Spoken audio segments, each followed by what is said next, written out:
你好吗？这里是轻声慢读。我们今天讲的书叫做《了凡四训》。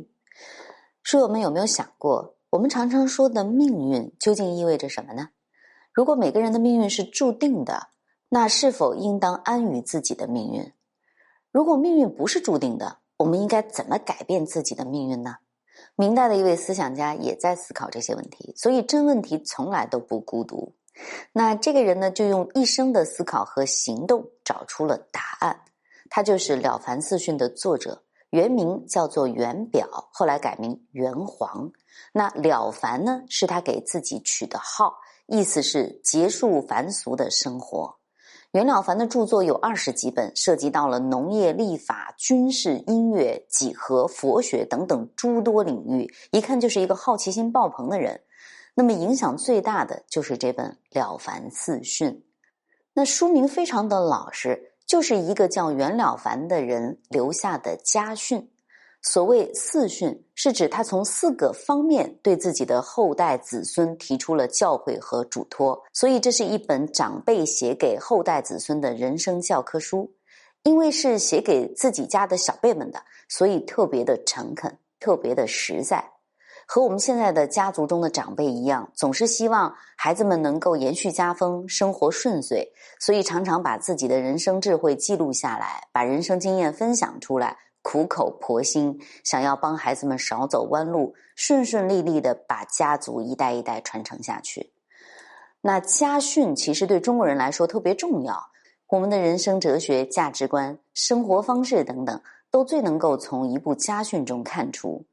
那这本《了凡四训》被曾国藩列入了子侄们的必读书目，也影响了胡适、稻盛和夫等很多人。为什么我们今天仍然要阅读这本书呢？最根本的一点是，我们或许和当时的人有类似的困惑，在一个剧烈变动的社会里，想要寻找确定的答案，过好这一生。那我今天推荐的这版《了凡四训》，译者是费勇老师，为大家介绍一下费老师。他是学者，也是作家，暨南大学生活方式研究院的博导。序文里这样写道，说千百年来，中国人最关心的人生问题是这样2个切身的功利问题，一个是如何保平安，一个是如何获得功名利禄。但耐人寻味的是，大多数中国人对于这2个问题的思考，既不会深入到生死真理这样的终极层面，也不会深入到制度道德这些社会层面，而是把它们看作个人问题，是需要自己找到解决方法的。所以这部《了凡四训》的价值正在于把儒家、道家和佛教的思想与命理风水相融汇，但它跨越了迷信的层面，变成一种操作性很强的生活哲学。费勇老师说，了凡四训回答的正是中国人最关心的2个问题：第一，如何保平安；第二，如何获取功名利禄。那么更简单，我们可以把它合并成一个问题，就是如何改变自己的命运。那在这本书里，袁了凡首先试图矫正中国人2个普遍的习惯，一是习惯于命中注定，听天由命，在他看来这不可取；二是当很多人对命运有所不满的时候，往往习惯于向外求，向命理求，向风水求，向神灵求。那袁了凡依然认为这不靠谱。那袁了凡到底悟到了什么呢？又提供了什么样的智慧可以供我们现代人学习呢？我们翻开这本书，你会发现他是从一个修心改命的故事说起的。袁了凡年轻的时候遇到了一位孔先生，这就是民间所说的那种神人。孔先生把他的命运算得清清楚楚，而且在多年里无论大事小事都逐一应验了，所以全家人都很信奉这位孔先生。后来孔先生就推算了一下，说袁了凡只能活到53岁，而且膝下无子，就是绝后了。那袁了凡听了这个话以后就心如止水，觉得命运既然已经天注定了，那何必再努力什么呢？他就躺平了。到34岁那年，袁了凡到栖霞山去拜谒云谷禅师，这是一位大师，他在那里禅修，和云谷禅师相对而坐3天3夜，他的思想发生了根本性的改变。这个改变首先就体现在他改了名字，叫了凡，意思是从凡俗之中得到了解脱，得到了大自在。从此他就改变了自己的命运，有了孩子，还活到了70多岁。你会很吃惊，说那到底发生了什么呢？就在这次跟云谷禅师的见面中，袁了凡就去问他，说人的命运到底是不是天注定的？那云谷禅师就说，每个人的命运其实都是自己造作而成，而每个人的福报也是自己努力追求而得。人的命运好坏离不开人的心，假如从心的层面上找寻，没有不感应的。求不求在于自身，不只是道德仁义，想求就能求得。功名富贵其实也是如此，我们既可以向内追求道德仁义，同时也可以向外追求功名富贵，内外都有所得，这才是正确的追求。这段话可能戳中了很多人的心思啊，那到底怎么样做才能够改变命运，才能求得到呢？云谷禅师说，要种植新的种子，让它发芽开花，结出新的果实。从现在开始，你要不断扩大和充实自我的德性，坚持不懈地做好事儿，而且是默默做好事儿，积累阴德，这些就是自己所造的福德。福德一旦越来越大，哪有你此生享受不到的道理？这个道理我们听一听，也觉得好像是这么回事儿。那接下来呢，云谷禅师就又拿出一本功过簿给了袁了凡，让他每天对自己的所作所思进行反省，把自己的好事坏事全部都记录下来，最后来对照逐一改过。然后他又教袁了凡念一个准提咒，说如果你念到烂熟于心的地步，就会有强大的感应。那这就是云谷禅师的嘱托。但重要的是，袁了凡非常的相信，而且坚定的执行。他按照云谷禅师的说法，重新规划了自己的人生。那没过多久，他的命运就发生了变化。他把这一切都写成了这本书，就是《了凡四训》。通过自身的经历，讲述命运可以通过一个人的修行来改变。那具体怎么修行呢？一句话就可以总结，就是持续不断的做好事。只要持续不断的做好事，就可以改变自己的命运。这种说法在理论上并没有多大的创意，我们在很多佛教的、儒家的甚至基督教的典籍里面很容易就能够找到类似的说法，就是劝人向善嘛。但是放在中国社会，袁了凡依然有很特别的价值。这个价值是什么呢？费勇老师说，他把这个说法变成了实实在在的生活方式。也就是说，在世俗生活的层面，袁了凡是了不起的，因为他矫正了中国人日常生活里普遍存在的对命理风水的迷信。他认为这些不可取，那么他倡导了什么呢？就是一种积极向上的自己的命运自己掌握的人生态度，叫做我命由我不由天。当人们普遍的向神佛风水寻求帮助的时候，袁了凡极力的向人们证明，真正能够改变自己命运的是自己的心念和行为。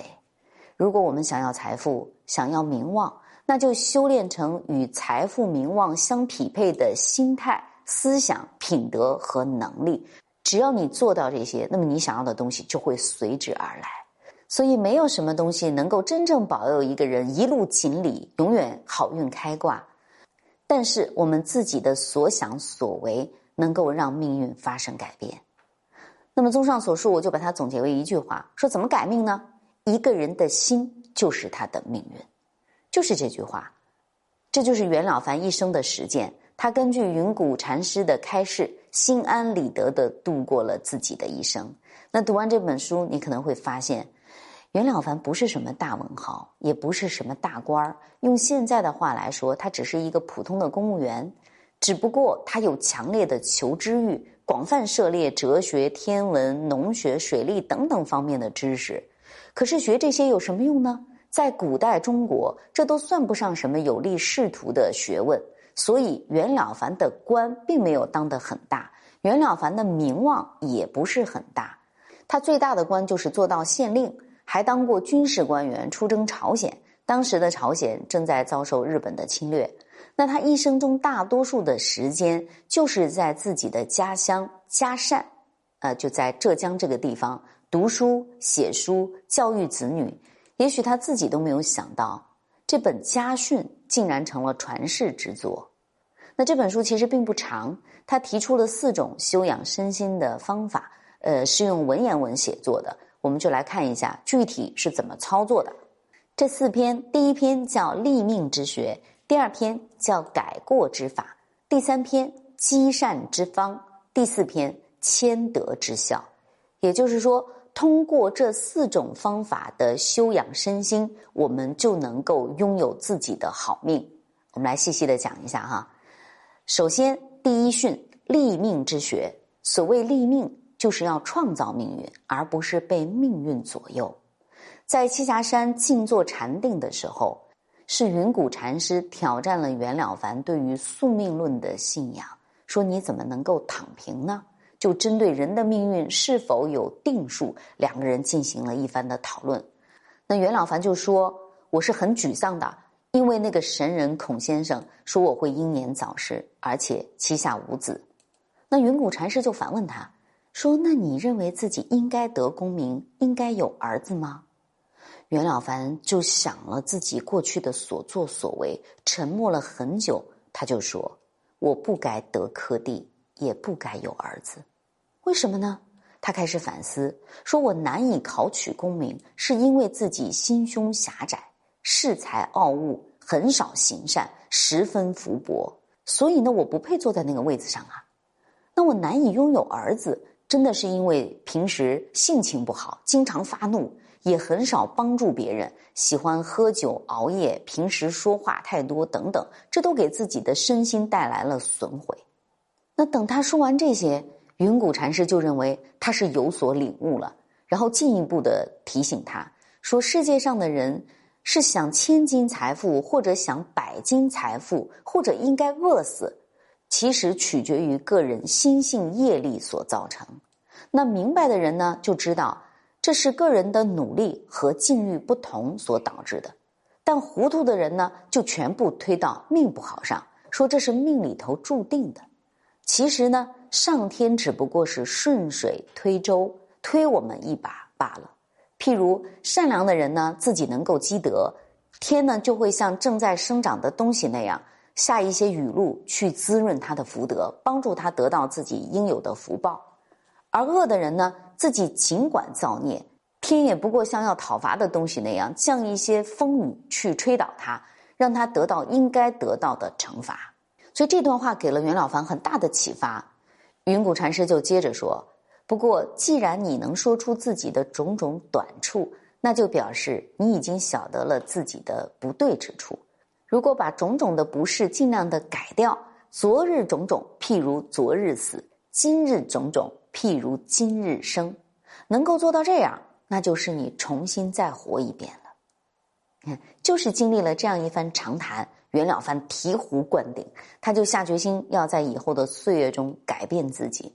而从他起心动念的这一刻起，他的命运也开始发生改变，这就叫做立命。在袁了凡活到69岁的时候，他给儿孙留下了一段话，说，造命者天，立命者我，力行善事，广积阴德，何福不可求哉。这一段话就是袁了凡改命的秘密，它提示我们应该如何对待命运。为什么有的人能够我命由我不由天，就是做到了2个字，一个叫修，一个叫嗣。什么叫做修呢？就是自身有过错，那就应该彻底改正，永不再犯，这叫修为。那什么叫做嗣呢？就是哪怕有一点点非分的企图念头，有一点点的迁就和迎合，都应该彻底的斩断它，这样才能够勤勉修身，而又能够安心等待。那你说做到了修和嗣的人会呈现出什么样的状态呢？就是遇到一件事儿，竭尽所能，然后完全放下，或者说用出世的心做入世的事业。一旦达到这种境界，就是达到了不动念的境界，这才是实实在在的学问，才是真正的立命之学。那理解了这个概念，那具体怎么做呢？在第2训里就讲了改过之法。要想改变命运，先要改掉自身的一些坏的习气，清除内心的一些妄念，改正过去的种种不足，叫善改过者，未尽其事，先明其理。也就是说，没有人是不犯错的，犯了错不重要，重要的是要明白错在哪里，要懂得其中的道理，举一反三，这样才能保证不会犯同样的错误。袁了凡认为，欲要改过，一定要有3颗心，这样才能够明白道理。是哪3颗心呢？第一，羞耻之心；第二，敬畏之心；第三，发勇之心，就是勇敢的勇。那书里就举了个例子，说在春秋的时候，各国的高级官吏常常会观察一个人，从他的言语和行为中去判断，推算出这个人的吉凶祸福。而这么做呢，通常都很灵验。那为什么这样呢？一般来说，吉凶祸福的预兆都是先从人的心里面产生，然后就会表现到全身四肢上去。比如说一个人最近心思特别的沉重，晚上睡不好，其实你就会看脸上很憔悴，对吧？一个人过得好不好，其实会在他的脸上表现出来的。譬如说一个仁慈厚道的人，他在全身四肢的行为就表现出稳重的风范，而心地刻薄的人呢，他表现出来就是轻佻的行为，甚至脸上有一些不太好看的纹路。所以福之将至，可以从一个人宁静的心境和安稳的态度中判断出来。反过来呢，祸之将临，也能从这个人的乖戾和不自然的言行中发现得到。所以有人会说，我一看这个人就是面相不好，很凶，我就要离他远一点。这就是长期心地上的那种暴力，然后导致了面相上的改变。所以袁了凡认为，一旦发现了小小的错误和过失，就不能放过，而是应该抓住它，厉行改过。那这样长期坚持下来，人自然而然就能得福而避祸。那么改过的方法，第一要发羞耻心，这就是我们常说的知耻而后勇。如果不知道什么是对，什么是错，那就谈不上改正了。我们想一想，古代的圣贤跟我们同样是人，那为什么他们能够流芳千古，而大部分普通人默默无闻，甚至于有人身败名裂呢？那是因为大部分的人只贪恋声色名利，纵情肆意，背着别人做一些见不得人的勾当，自以为只要没被人发现，只要没有揭露出来，那我就是占了便宜了。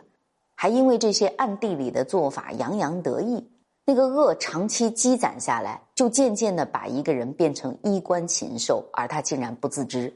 世界上再也没有比这个更加可耻和可羞的了。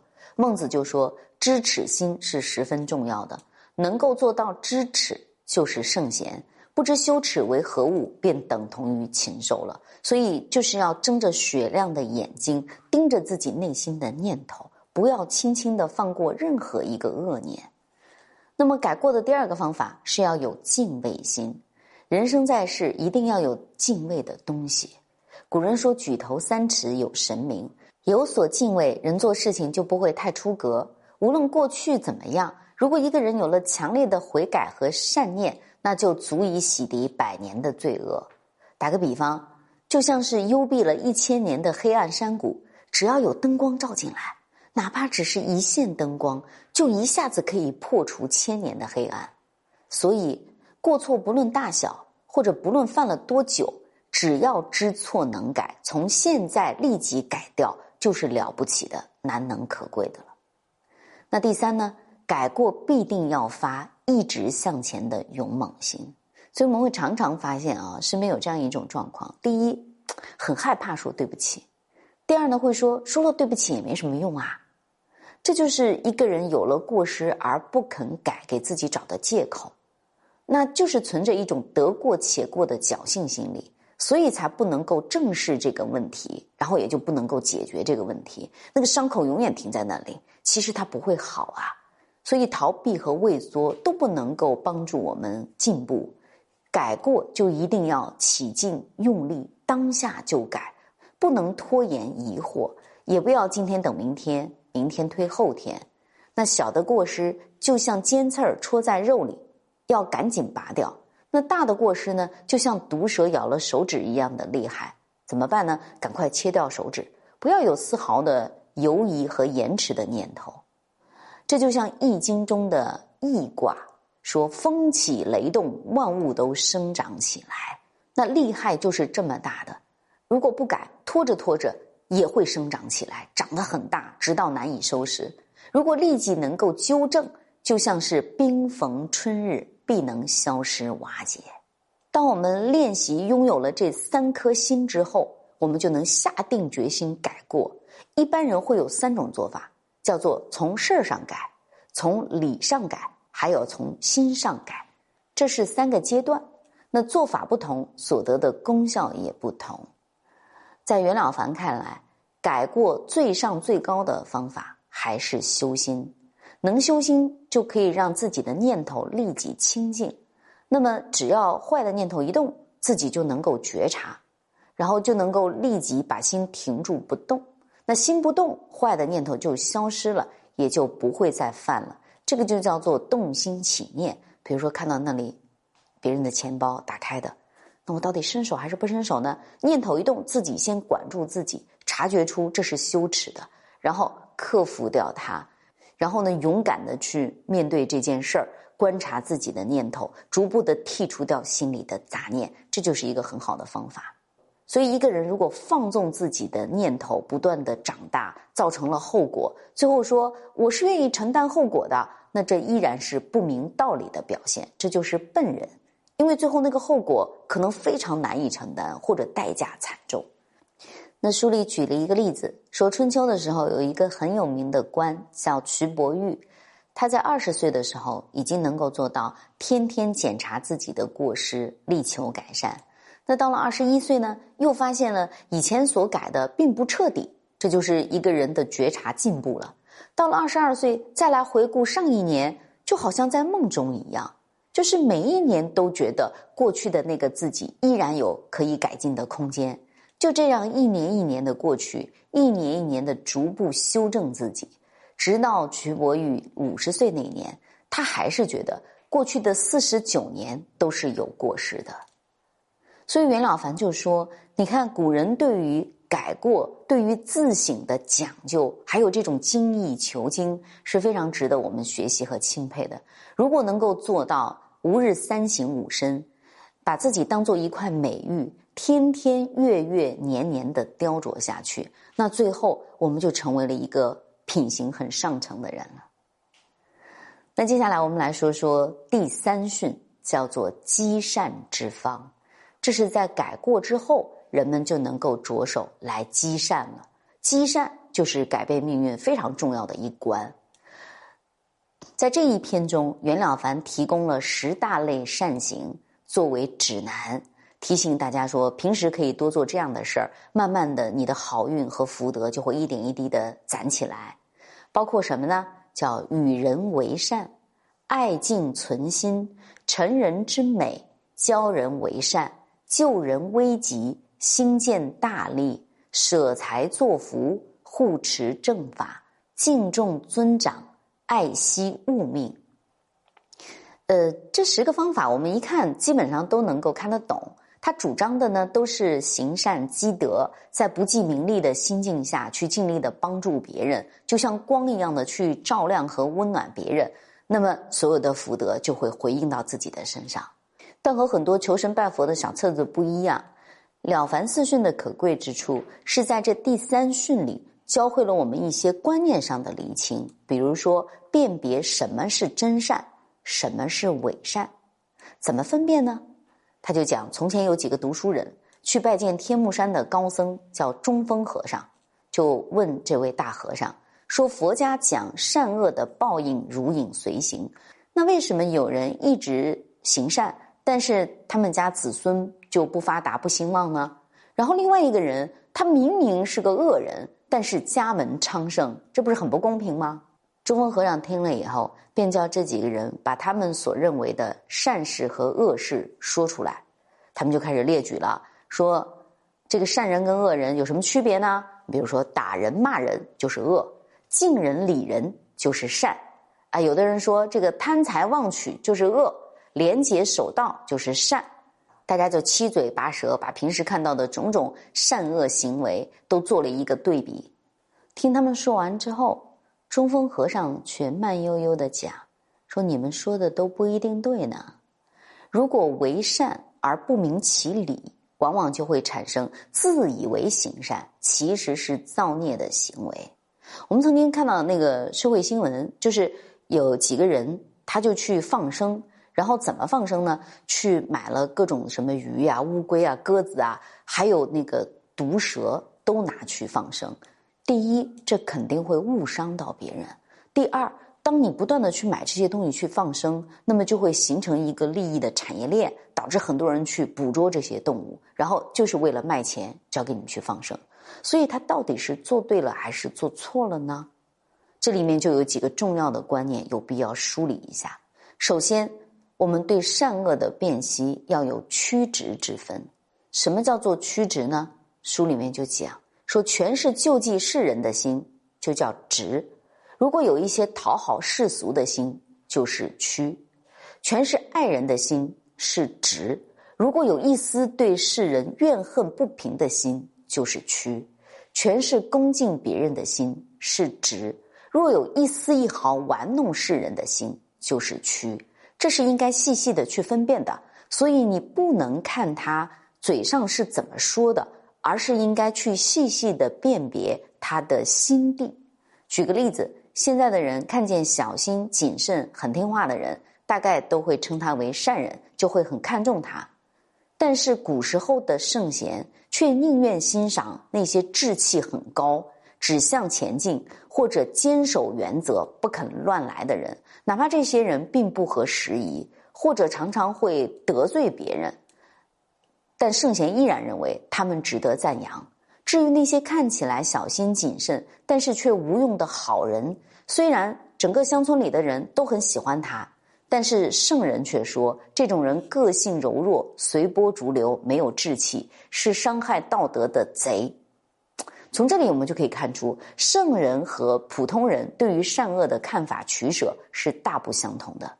所以袁了凡总结说，凡要积善，绝不可被耳目声色所利用，跟着感觉走，必须要从起心动念的隐微地方，将自己的心默默地洗涤清净，不可以让邪恶的念头污染自心。其实在我看来，这个就是对理性的要求。我们读那么多的书，我们行万里路，我们跟人去讨论，其实就是为了明理。如果不能够辨别曲直，其实有的时候变成了一个糊涂的老好人，打着为你好的名义，反而做出了很多伤害别人的事儿。那么接下来我们再辨析一个观点，就是善恶还有是非之分。那什么叫做是非呢？论语里面有一个故事，说春秋的时候，鲁国有一条规定，说如果有人发现我们的国民在别的国家被抓去了做奴仆，那么就可以出钱把他赎回来。赎回他之后呢，你就可以到政府这里来报销，领政府的赏金。但是孔子的学生有一个叫子贡的人，对吧？他是个大富翁，他就去干这件事儿，把人赎回来。但是他认为我不能够拿这个赏金，因为我有钱呀，而且我这么做不是更高尚吗？那是不是这样呢？我们再来看孔子的另一个学生，他叫子路。子路有一次救了一个落水的人，然后这个人要报答他，就送他一头牛，子路就接受了。从世俗的眼光来看，这两个人放在一起对比，子贡帮助了人不领赏金，这就是善呀，是好的。那子路呢，虽然帮助了人，但是他收了人家的牛嘛，那相比起来就没有那么高尚。但孔子的评判标准就是不一样的，他反而称赞了子路，而责备了子贡。为什么呢？孔子就对子贡说，这件事你做错了，君子做事可以移风易俗，行为会成为大众的典范，不是只为自己的称心欢喜才去做的，这就是标准。那么具体到这件事上呢，说现在的鲁国毕竟还是普通的人多，贫穷的人多，但富人是少的。如果你去把充当了奴役的人赎回来，你认为接受赏金是贪财，是不光彩的事儿，那么以后还有人愿意去赎人吗？从此以后，这个赎人的风气恐怕就会一点一点的消失了。而那个子路呢，帮助了别人，接受了他一头牛，孔子就很欣慰地说，从今以后就会有更多的人乐于救人了。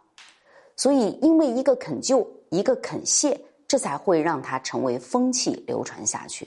所以听了这件事儿，我们就会发现，普通人去做善事儿，不能只看眼前的效果，不能只是在心里不断的拔高自己，需要看这件事儿的长远影响。如果只从个人的得失出发来评判一件事儿，有的时候就会忘记了它对天下大众的影响。所以我们有没有发现，有一些人出于好心，出于善意去做事儿，但是结果呢却并没有那么好，这就叫似善而实非善。那另外一些人呢，做事的动机也许并不那么纯粹，然后他的行为上也有一些瑕疵，但是结果却是有益于大众的，那这就叫做虽非善而实是善。所以有没有发现，如果我们能够阅读更多的书，看更多的事例，就会知道是非有的时候并不是你以为的那样，那么就能够理解身边的一些事情，要求别人宽恕不该宽恕的，甚至要求别人与不该和解的和解，为了守一个小小的信用而误了大事儿，宠爱小孩而养成大患，这些都属于是非不辨，而不是善良。那么书里还举了一个例子，说从前吕文义公辞掉了宰相的职位，告老还乡，那乡亲们就仍然非常敬重他，说他是这里的泰山北斗。那么有一次呢，一个人喝醉了，就把这位吕公骂了一顿，大家都很吃惊，然后也很担心说会有什么样的后果。但这位吕公并没有因此而发怒，反而对他的仆人说，你不要跟喝醉的人计较，这是不是很宽容呢？结果1年以后，那个喝醉骂他的人犯了重罪，锒铛入狱。吕公听到这个消息之后，首先反思自己，觉得很懊悔。他说，如果当时我发现他品行不端，我就跟他计较，将他送官治罪，让他知道人要为自己的行为付代价，那么就可以起到小惩大戒的效用。那今天呢，他就可能不至于重罪入狱了。那么当时看起来我心存厚道，不跟他计较，但是却助长了他的恶行，这就叫做弄巧成拙，存善心而做了恶事。所以这很值得我们反思啊。那什么叫做与人为善呢？舜帝就是先古的明君嘛，他在还没有做君主的时候，发生了一件事儿，就是雷泽湖这个地方啊，有很多渔人捕鱼为生。那么这个水啊干净鱼很丰富的地方，就被年轻力壮的人在这里占领了，然后大家在这里很快就能捕到很多鱼。但那些年老体弱的渔人，因为竞争不过那些年轻人嘛，那他们也要捕鱼养家呀，怎么办呢？就留在那个水流很急，然后水比较浅的地方，那鱼就非常的少嘛。那舜帝看到这一幕，就十分可怜那些年老体迈的人，所以他就亲自下水捕鱼。那他是怎么做的呢？碰到别人过来抢这个区域的鱼，那舜帝并不跟别人一起抢，他故意礼让，然后也不说他们的过失。那见到能够谦让他的渔人，舜帝就到处的赞扬这个人，让大家去表扬他，仿效他。就这样过了1年，慢慢的大家就知礼了，就主动的会让出水深和鱼多的地方，让那些年老体迈的人先来捕鱼。这个就是舜的智慧，他不用言教，宁愿用身教，潜移默化的去改变人心的风气。所以袁老樊就说，我们处在社会风气败坏的年代，不要以自己的长处来掩盖别人的优点，不要以自己的善行去和别人比较，不要以自己的才能去为难别人，收敛才智，虚怀若谷，就像是一个普通人一样，见到别人的过失，应当有所包涵，为他掩盖，可以让他有改过的机会，也能够让他有所顾忌而不敢放纵。看到别人有一点点的长处值得学习，有一点点的善行值得记录，那就应该放下成见，向他们学习，并要为他们赞叹且广为宣传。在平时的生活里，一言一行都不为自己的私利起念，全是为社会树立典范，这就是君子天下为公的气度。那这段话是袁了凡个人信奉的准则，那放在现代的社会里面也有一些部分是需要我们辨析的。那总体来讲，他还是把是非曲直的底线画了出来，然后让大家来辨析善恶。那我们接下来说说那10条准则里有一条叫做爱敬存心，这是什么意思呢？书里讲说，君子和小人从外貌上看来常常容易混在一起。为什么呢？因为小人往往善于做文章呀，善于拍马屁，善于说很甜蜜的话，所以你很难把它分别出来。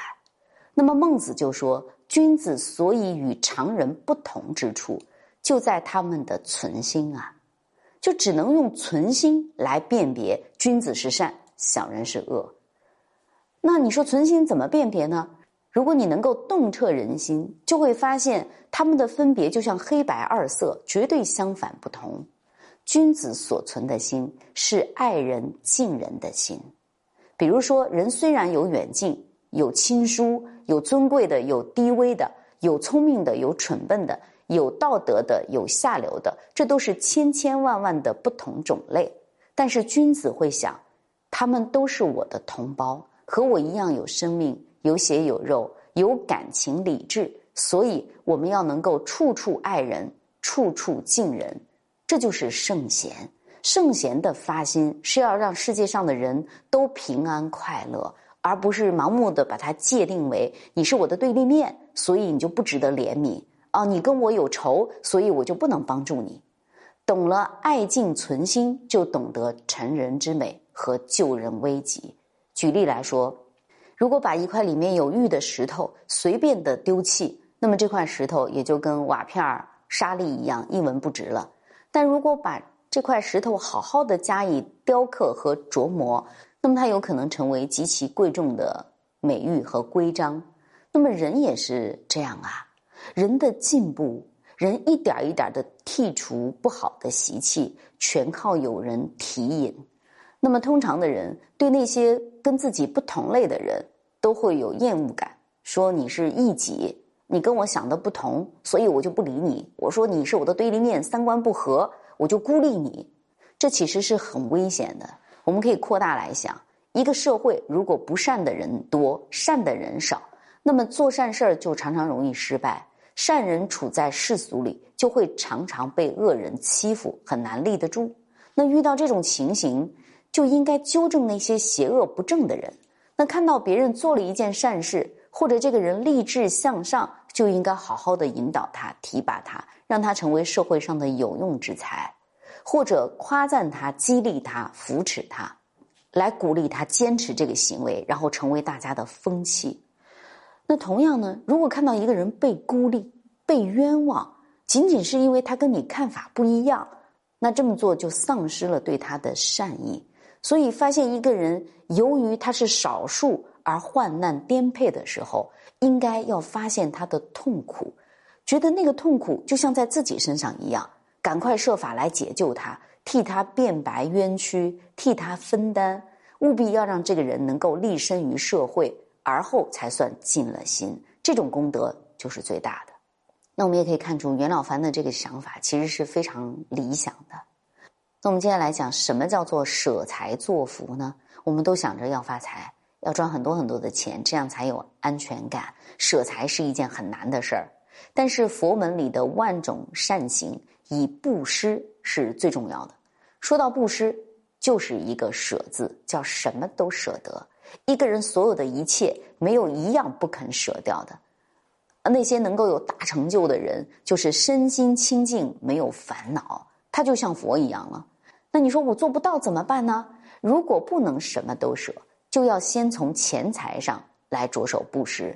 因为世人都把穿衣吃饭看得像生命一样重要，所以钱财的布施最能够让别人感受到，这也就是比较重要的功德。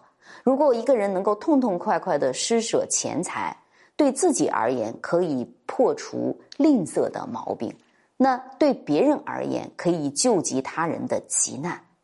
不过说起来容易，但是钱财是最不容易看破的。起初这么做难免会有些勉强，但是要坚持做对的事儿，慢慢的习惯了，心中就会自然安逸，也就没有什么舍不得的。这是最容易消除自己贪念和私心，也可以去掉自己对钱财的执着与吝啬的方法。那袁了凡就是按照这种方法一点一点的来修舍得。那再来说说为什么敬重尊长就可以积福呢？家里的父母长者，包括凡是年岁、道德、职位或者见识比自己高的人，都应该格外用心的遵从和侍奉他们，这样才能养成一颗有深情的心。有深爱父母的心，就会有委婉和顺的容貌。那么在态度上，声就和，气就平，这样不断的熏染变成了一个好的习惯，人就自然而然养成了一个好的性情。那这种好性情就会给一个人带来福气。那么这就是关于如何积福的一些办法。我们再来看第4训，叫谦德之孝。什么叫做谦德呢？就是跟人相处，待人要谦虚，从别人身上处处学习，这样自己就会有进步。那易经里面有一卦就叫做谦卦。易经有64卦，它讲的就是天地阴阳变化的道理，它教人做人的方法。那如果我们去看那64卦，都是有凶有吉的，它就没有绝对的好或者绝对的不好。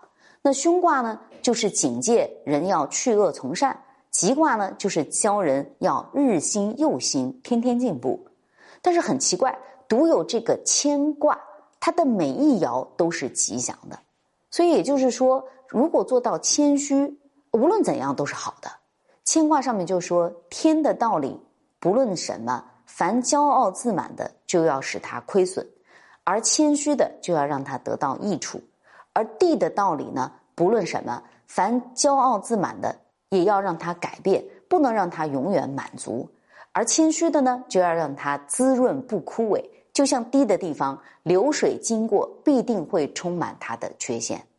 那么鬼神的道理呢，凡骄傲自满的就要让他受害，谦虚的呢就要让他受福。那人间的道理呢，就是厌恶骄傲自满的人，喜欢谦虚的人。这样综合起来看，天地鬼神人都是更看重谦虚的一边，所以谦受益，满招损。袁了凡就在书里写说，有一年他进京去觐见皇帝，然后就遇到了一位读书人，叫做夏建所。袁了凡观察这个人，发现他气质虚怀若谷，一点也没有骄傲的神气，从来不居高临下的去欺负别人。然后袁了凡回来就跟朋友说如果上天真要赐福给一个人，那么首先应该赐予他智慧，而不是那些身外的东西。那些咄咄逼人的人肯定难成大器，即使发达了也不能够享受生活的乐趣和美好。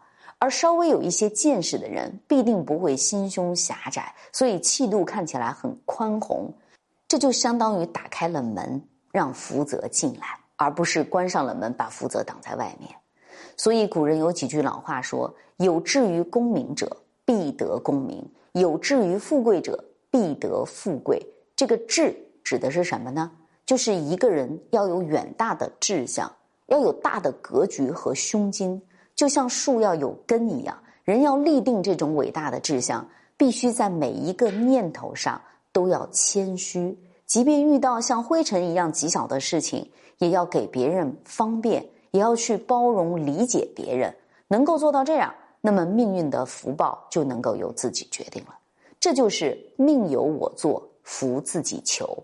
如果一个人一心一意的去培植良善的心念，一心一意的去做善良的事情，每时每刻显现的都是正念，那么邪恶的不正当的念头就不会来找你。打一个比方，就是太阳高高的挂在天上，那些鬼鬼祟祟的东西就会全部消失了。那么阳光越温暖和煦，然后那些阴谋诡计就越是立不住脚。这就是谦虚给人带来的福报。当然，《了凡四训》放在今天来看，其中也会有一些唯心的部分，还会有一些道德训诫的部分。但是袁了凡所总结的立命、改过、积善、谦德，依然很具有现代性。当我们说命运的时候，往往就已经投降了；当我们说生命的时候，我们就融入了生生不息的生命之河，那是永远生机勃勃的。所以这本书希望能够启发所有的书友洞悉生命或者成长的奥秘，走上自主的人生道路。就到这里。